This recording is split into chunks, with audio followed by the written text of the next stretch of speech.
ઉર્ધબાહુ તપસ્વી પૂજ્ય ભોલાગીરી બાપુ બ્રહ્મલીન થતા શ્રદ્ધાળુઓનું અંતિમ દર્શન માટે ઘોડાપુર કરજણ નેશનલ હાઈવે 48 ઉપર આવેલા શિવવાડીના મહંત એવા પૂજ્ય ભોલાગીરી બાપુ ગત રોજ બ્રહ્મલીન થતા ભક્તોમાં ઘેરા શોકની લાગણી ફેલાવા પામી હતી, જેમની આજ રોજ શિવવાડી ખાતે મંદિરની બાજુમાં આવેલા સ્થાને સમાધિ યોજવામાં આવી હતી।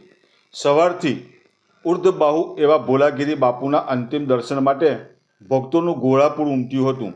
વર્ષો પહેલાં કરજણની આ ભૂમિ ખાતે આવેલા બાપુએ એક હાથ ઊંચો રાખી તપસ્યા કરી હતી। લાખો ભક્તો વાર તહેવારે અહીં આવતા અને દર્શનનો લાભ લેતા હતા। 13 જેટલા અખાડાના મહંત રહેલા બાપુના નિધનના સમાચાર મળતા ભક્તો શિવવાડી ખાતે આવવાની શરૂઆત થઈ હતી। આજ રોજ બાપુને શાસ્ત્રોક્ત વિધિ બાદ મંદિર ખાતે પાલખી યાત્રા યોજી સમાધિ આપવામાં આવી હતી। ખૂબ મોટી સંખ્યામાં સંતો, મહંતો અને ભક્તો ઉપસ્થિત રહી બાપુને અંતિમ દર્શન કરી કૃતાર્થ થયા હતા।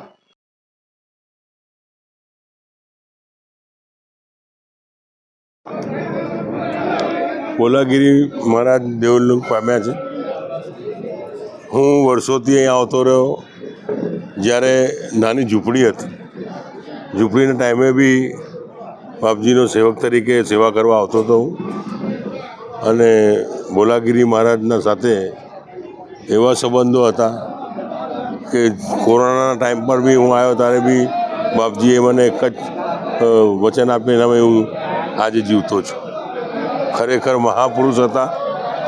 એવા પુરુષો ઘણા ઓછા હોય છે કે જિંદગીના અંદર, મને તો 40 વર્ષ થયા ભોલાગીરી મહારાજ સાથે, પણ 40 વર્ષના દરમિયાનના અંદર કદી કોઈ દિવસ કશું માંગ્યું નહીં, કોઈના પાસે બી માંગ્યું નથી।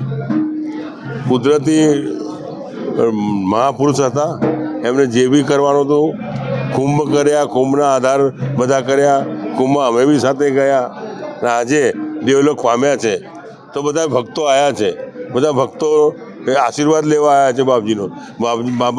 બાપજી તો જીવતા જ રહેવાના છે ને અમર રહેવાના છે। ભોલાગીરી અમર જ રહેવાના, અમર જ રહેશે।